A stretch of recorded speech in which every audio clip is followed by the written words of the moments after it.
नमस्कार, स्वागत है आप सबका। मैं हूं विनीत राय और आज फिर लेकर हाजिर हूं अपनी खास पेशकश, जिसमें मैं आपको बताऊंगा बॉलीवुड के महान डायरेक्टर यश चोपड़ा जी के बारे में कुछ रोचक बातों को।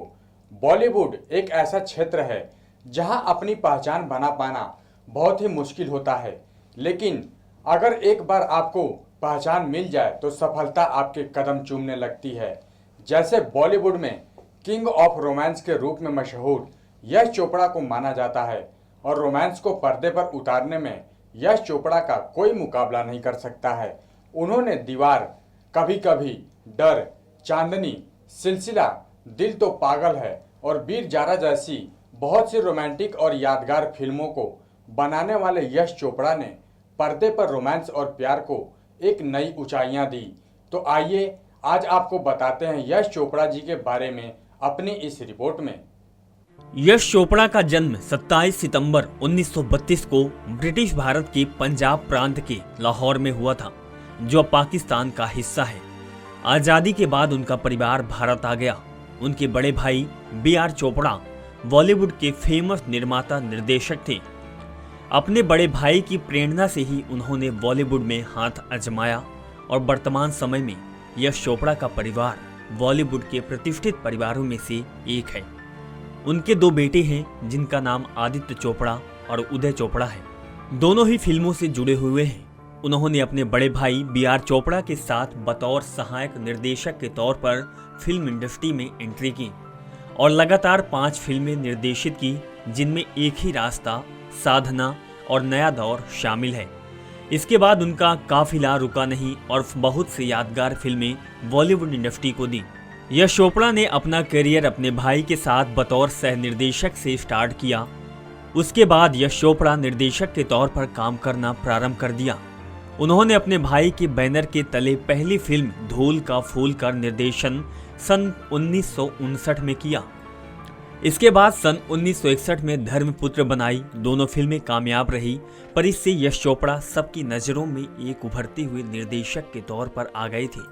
इसके बाद 1965 में बनी फिल्म वक्त में उन्हें अपार शोहरत हासिल हुई।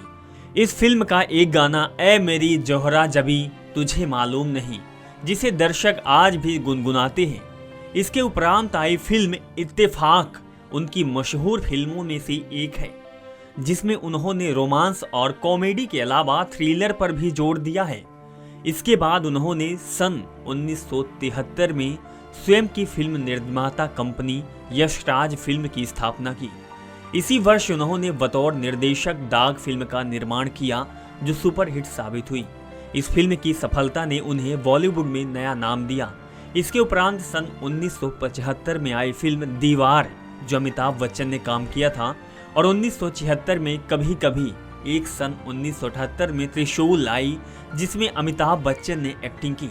इन फिल्मों की सफलता ने यश चोपड़ा को कामयाब निर्देशकों की श्रेणी में पहुंचा दिया, जहां उनकी फिल्मों में अभिनय करने के लिए अभिनेता उनके पीछे पीछे फिरने लगे।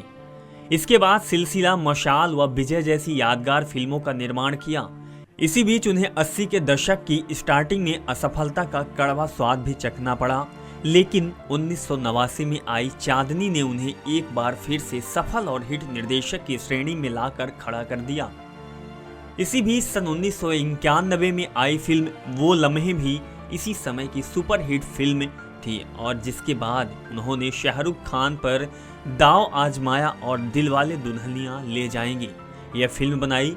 यह फिल्म बॉलीवुड की सबसे प्रसिद्ध फिल्मों में से एक मानी जाती है। इसके बाद 1997 में फिल्म दिल तो पागल है का निर्देशन किया। इसके बाद थोड़े समय के लिए वह निर्देशन से दूर रहे और फिर लौटकर उन्होंने 2004 में फिल्म वीर जारा का निर्माण किया, जो सुपरहिट रही। यानी कह सकते हैं कि इनकी सारी फिल्में सुपरहिट के कैटेगरी में शामिल थी। इसके बाद 2012 में जब तक है जान का निर्माण करके इसी वर्ष फिल्म निर्देशन से संन्यास ले लिया। इन फिल्मों में प्यार की परिभाषा की ऐसी व्याख्या दी गई, जिसने यश चोपड़ा को लोगों ने सही मायने में किंग ऑफ रोमांस कहना शुरू कर दिया। यश चोपड़ा को हिंदी सिनेमा के इतिहास में एक ऐसे फिल्म निर्माता के रूप में जाना जाता है जिन्होंने 6 बार राष्ट्रीय फिल्म पुरस्कार और कुल मिलाकर 11 बार में से 4 बार सर्वश्रेष्ठ निर्देशन के लिए फिल्म फेयर पुरस्कार मिला। भारत सरकार ने उन्हें 2001 में दादा साहेब फाल्के पुरस्कार दिया और 2005 में भारतीय सिनेमा के प्रति उनके योगदान के लिए पद्म भूषण से सम्मानित किया गया। फिल्म निर्माता यश चोपड़ा को भारतीय सिनेमा में उनके योगदान के लिए फ्रांस का सर्वोच्च ऑफिशियर डी ला सेजन पुरस्कार प्रदान किया गया। उन्हें स्विस सरकार ने स्विस एम्बेसडर अवार्ड 2010 में सम्मानित किया। उनका फिल्मी सफर करीब 5 दशकों से भी ज्यादा रहा, जिसमें उन्होंने करीब 50 से ज्यादा फिल्में बॉलीवुड को दी और कई अभिनेताओं को ऊंचाइयों तक पहुंचा दिया। यश चोपड़ा को प्रोडक्शन हाउस यशराज फिल्म्स आज बॉलीवुड की सबसे प्रतिष्ठित और नामी फिल्म बैनर में से एक है। हम आपको बता दें कि उनकी फिल्मों की खासियत थी रोमांस, खूबसूरत लोकेशन, अप्सराओं की खूबसूरत नायिकाओं और उनकी लहराते पल्लू वाली शिफान की साड़ियाँ। उसके अलावा उनका नायिका के लिए पसंदीदा नाम चांदनी भी उनकी एक खासियत था। यश जी की 4 फिल्मों में नायिका काम चांदनी था। इन चारों फिल्मों का उन्होंने निर्देशन भी किया था। यश चोपड़ा को चांदनी नाम से किस कदर लगाव था, इसका सारी दुनिया को पता चला जब उन्होंने अपनी चौथी फिल्म में नायिका श्रीदेवी को ही चांदनी नाम नहीं दिया, बल्कि फिल्म का ही नाम चांदनी रख दिया। ऋषि कपूर, विनोद खन्ना और श्रीदेवी को लेकर बनी ये फिल्म और उसके गाने सब बहुत हिट हुए और ये फिल्म भी सुपर हिट के कैटेगरी में शामिल हुई। हिंदी फिल्म इंडस्ट्री में यश चोपड़ा की एक अलग पहचान और नाम था और उन्होंने बॉलीवुड के खाते में बहुत सी हिट फिल्में दी हैं। इंडस्ट्री में किंग ऑफ रोमांस के नाम से पहचान बना चुके यश चोपड़ा ने दीवार, कभी कभी, चांदनी, सिलसिला, दिल तो पागल है और वीर जारा जैसी कई बेहतरीन और शानदार फिल्में बनाने वाले यश चोपड़ा ने पर्दे पर प्यार और रोमांस को एक अलग ही लेवल पर पहुंचा दिया था। यहाँ तक कि लोगों के सपने और ख्वाबों को पर्दे को दिखाने का काम यश जी ने किया था, जिसे लोगों ने बहुत ही ज़्यादा पसंद किया था। लोगों की ड्रीम लव स्टोरी को पर्दे पर इस अंदाज में दिखाना शुरू किया कि लोग उनके फैन हो गए। तो आइए अब आपको बताते हैं यश चोपड़ा जी और उनकी पत्नी पामेला चोपड़ा की लव स्टोरी के बारे में अपनी इस रिपोर्ट में। एक इंटरव्यू में यश चोपड़ा की पत्नी पामेला चोपड़ा ने बताया था कि वह सबसे यश जी से सबसे पहले स्टार क्रिकेट शो में हुई थी।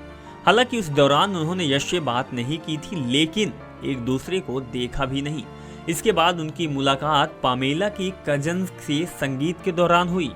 पामेला ने बताया कि यश उस फंक्शन को पूरा टाइम फिल्म के लिए हेमा मालिनी को काम करने के लिए मना रहे थे, लेकिन जैसे ही फंक्शन के दौरान पामेला ने गाना शुरू किया, यश जी उनके पास आकर उन्हें कॉम्प्लीमेंट दिया। फिल्मों में रोमांस और लव स्टोरी पर ही फिल्में बनाने वाले यश जी ने खुद अरेंज मैरिज की थी। पामेला से पहली बार मिलकर यश जी ने घर वालों को मना कर दिया कि पामेला से मिलकर घंटी नहीं बजी। दरअसल पामेला ने एक इंटरव्यू में बताया था कि उनकी और यश की शादी के बाद घर में चली और जब वह दोनों आपस में पहली बार मिले तो यश ने उनसे भी बात नहीं की थी। कुछ देर तक चुप्पी के बाद उन्होंने बस पामेला से यही कहा कि शायद हम लोग पहले मिल चुके हैं। तब पामेला ने कहा कि कहाँ? जब यश ने कहा कि मैं आपसे स्टार क्रिकेट शो और मेरी भतीजी की संगीत फंक्शन में। बस उस दौरान दोनों के बीच इतनी ही बात हुई और यश जी ने घर जाकर मना कर दिया कि पामेला को देखकर घंटी नहीं बजी। लेकिन दूसरी मीटिंग के बाद दोनों एक दूसरे से इम्प्रेस थे और यश जी ने यह कहकर हाँ कर दिया था कि घंटी बज गई। आपको बता दें कि हिंदी सिनेमा का शायद ही कोई ऐसा नाम हो जो यश राज के साथ काम करने को आतुर ना रहा हो। यश राज बैनर तो अब भी है, लेकिन यश चोपड़ा नहीं रहे। डेंगू की चपेट में आकर 22 अक्टूबर 2012 को यश चोपड़ा को ये दुनिया छोड़नी पड़ी।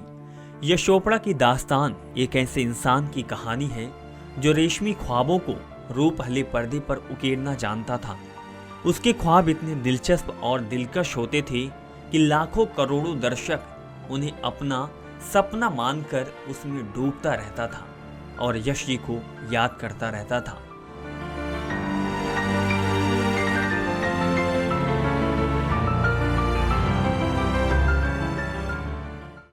यश चोपड़ा यानी वो डायरेक्टर जिसने भारतीय फिल्म इंडस्ट्री को अमिताभ बच्चन जैसा सितारा गिफ्ट किया। साल 1975 में बनी फिल्म दीवार के डायरेक्टर यश चोपड़ा ही थे और उसी फिल्म से दुनिया को अपने पास मां होने का मर्म समझ में आया था।